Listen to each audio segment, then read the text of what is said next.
Mecca Medina শরীফের মাঝখানে যখন এসেছেন, সেখানে একটা কূপ আছে গদিরে খুম। সেই জায়গার মধ্যে এসে আমার নবী আরো একটা ঐতিহাসিক বক্তব্য রেখেছেন। আমার নবী বলছে, রাইহান, আপনি দেখেন এই খারিজিদের অন্তরে আলে বাইতে রাসূলের শানে কি পরিমাণ ঘৃণা। আনাস বিন মালিক রাদিয়াল্লাহু তাআলা আনহু riwayat করছেন, তো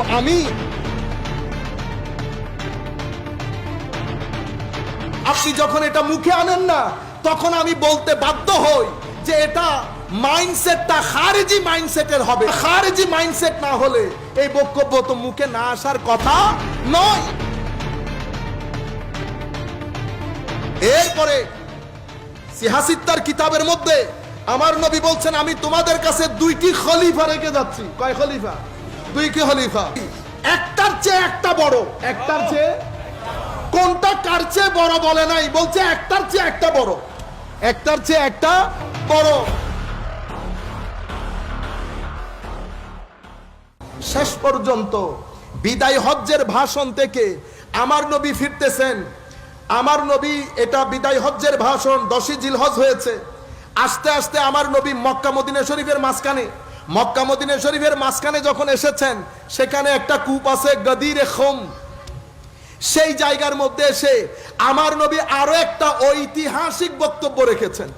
সেই বক্তব্যের মধ্যে ইমামে আলীর বেলায়েত ঘোষণা করেছেন, এবং সেখানে আমার নবী সাল্লাল্লাহু আলাইহি ওয়াসাল্লাম বলছেন, উম্মত, আমিও কিছুদিনের মধ্যে পৃথিবীর অন্যান্য সৃষ্টির মতো আমিও মালাকুল মউতের ডাকে সাড়া দিতে হবে।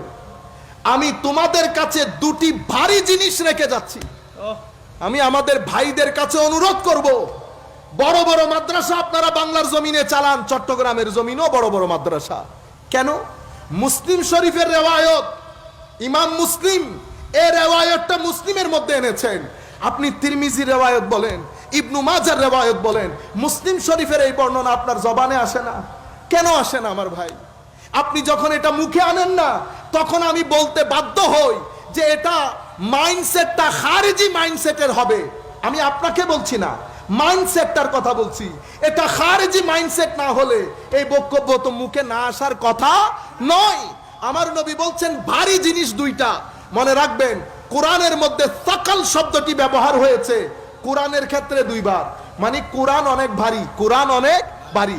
কিন্তু হাদিসের মধ্যে আমার নবী বলছেন কোরআনও ভারী, আলে বাইতে রাসূলও ভারী। এবং আমার নবী বলছেন, কোরআনের জিকির করলেন, এখানে হেদায়েত আছে, নূর আছে, কোরআনকে ভালো করে ধরবা, তোমরা পথভ্রষ্ট হবে না।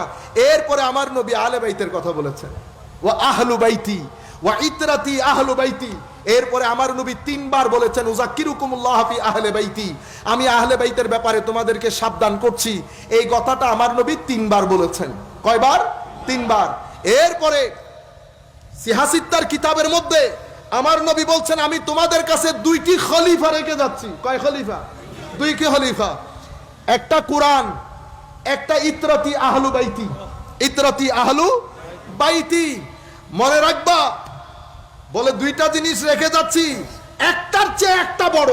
একটার চেয়ে, কোনটা কার চেয়ে বড় বলে নাই, বলছে একটার চেয়ে একটা বড়। একটার চেয়ে একটা বড় কিতাব হাবলুম মামদুদ। কোরআনে পাককে বলেছে হাবলুম মামদুদ, আসমান থেকে জমিন পর্যন্ত একটা সুতার মতো ধরবেন, হেদায়েত পেয়ে যাবেন। আরেকটা ইতরাতি ওয়া আহলু বাইতি, আমার ইতরত, আমার আলে বাইত, কোরআন এবং আলে বাইত কিয়ামতের ময়দানে হজে কাউসার পর্যন্ত ওয়ালাই ইয়াতাফাররাকা, কোরআন আলে বাইতকে ছাড়বে না, আলে বাইত কোরআনকে ছাড়বে না। দুইজন একসাথে আমার কাছে হজে কাউসারের মধ্যে এসে দাঁড়াবে। আপনারা বুঝতে পারছেন? এভাবে আমার নবী আলে বাইতকে তুলে ধরেছেন। এবং বাকি হাদিসগুলো আপনারা অসংখ্যবার শুনেছেন, আমি সেই জায়গার মধ্যে যেতে চাচ্ছি না। আমি আমার মূল বিষয়ে এসে আমার বক্তব্য শেষ করে দিচ্ছি। আমার নবী বলছে, রাইহান, আপনি দেখেন এই খারিজিদের অন্তরে আলে বাইতে রাসূলের শানে কি পরিমাণ ঘৃণা। আনাস বিন মালিক রাদিয়াল্লাহু তাআলা আনহু riwayat করছেন, আমি উবাইদুল্লাহর দরবারে ছিলাম, রাজ দরবারে। উতিয়া উবাইদুল্লাহ ইবনে জিয়াদ, উনি বলছেন উবাইদুল্লাহ ইবনে জিয়াদের দরবারে যখন বিরাসিল হাসান বিরাসিল হুসাইন ইবনে আলী ইমামে হুসাইনের মস্তক মুবারক উবাইদুল্লাহ ইবনে জিয়াদের রাজ দরবারে পেশ করা হয়, ট্রেতে যেমন আমরা চা পেশ করি ঠিক সেভাবে ট্রেতে আমার নবীর কলিজার টুকরা নাতির সারে পাক টেবিলের মধ্যে রাখা হয়েছে। আপনারা বলেন মানুষের ভিতরে ঘৃণা থাকে। ৭১ আমাদের এখানেও যুদ্ধ হয়েছে, পাকিস্তানিদের মধ্যে ঘৃণা ছিল, কিন্তু কেউ তবুও শেখ মুজিবুর রহমান দীর্ঘদিন পর্যন্ত বন্দী ছিলেন, কিন্তু এই দুঃসাহস করে নাই, এই দুঃসাহস করে নাই। পৃথিবীতে আরো অনেক যুদ্ধ হয়েছে, কোন যুদ্ধের মধ্যে কেউ এরকম গলা কেটে ট্রের মধ্যে রেখে তাদের নেতার কাছে পেশ করতে পারে নাই। যার মস্তক মুবারক পেশ করা হচ্ছে তার ব্যাপারে আমার নবীর ডিক্লারেশন হচ্ছে এক ইউনিভার্সাল স্টেটমেন্ট, হুসাইনুম মিন্নি ওয়া আনা মিন হুসাইন। বাস ইউনিভার্সাল স্টেটমেন্ট, আমি হুসাইন থেকে, হুসাইন আমার থেকে। শুধু তাই না, আমার নবীর পুরা টেনশন, দাওয়াতের কাজের টেনশন। আমার নবী যখন ঘরে আসতেন ফাতেমাকে ডাক দিতেন, খাতুনে জান্নাত আলাইহাস সালাম, ডেকে বলতেন আমার হাসান হুসাইনকে একটু ডেকে নিয়ে আসো। ইমামে হাসান হুসাইন যখন আসতেন আমার নবী কুলে তুলে নিয়ে প্রথমে সুগন্ধি নিতেন, স্মেল করতেন। কি করতেন? ফায়াসুম্মুহুমা, স্মেল করতেন। কেন? কারণ দুইজনের শরীরে পাক থেকে বিশেষ এক সুগন্ধি বের হতো, যেটা আমার নবীর ভিতর বাহিরের মধ্যে ইতমিনান এবং সুকুন তৈরি করে দিত। এরপরে ফায়াদুম্মুহুমা ইলাই, আমার নবী একেবারে কলিজার সাথে বেজে আটকে রাখতেন, এভাবে ধরে রাখতেন। এরপরে আমার নবী চুমু দিতেন। এরপরে আমার নবী বলছেন, আল্লাহ এই দুইজনকে আমি মহব্বত করি, তুমিও মহব্বত করো। এরপরে আমার নবী ঘোষণা দিচ্ছেন, উম্মত যাদের অন্তরে এই দুইজনের মহব্বত আছে তাদেরকে আল্লাহ মহব্বত করবে, তাদের অন্তরে আমার মহব্বত আছে। যাদের অন্তরে এই দুইজনের মহব্বত নাই তাদেরকে আমার আল্লাহ ঘৃণা করেন, আমিও ঘৃণা করি। এবং আমার নবী বলছেন, আল্লাহুম্মা আলিমান ওয়া আলাহুম, আল্লাহ আমি যারা এই দুইজনের সাথে শত্রুতা করে, এদের সাথে শত্রুতা করে, আমিও শত্রুতা পোষণ করি।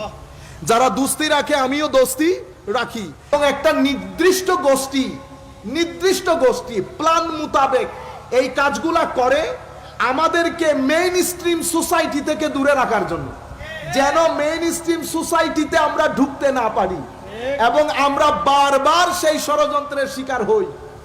মহরম শরীফ আসবে, মহরম শরীফের 15-20 দিন আগে ফেসবুক পাগল হয়ে যাবে, শত শত ফেক আইডি, লট আইডি, সেই আইডিগুলা থেকে ধারাবাহিকভাবে আপনাদেরকে বোঝানো হবে সমাজ শিয়াইজমের দিকে চলে যাচ্ছে, সমাজ শিয়াইজমের দিকে চলে যাচ্ছে।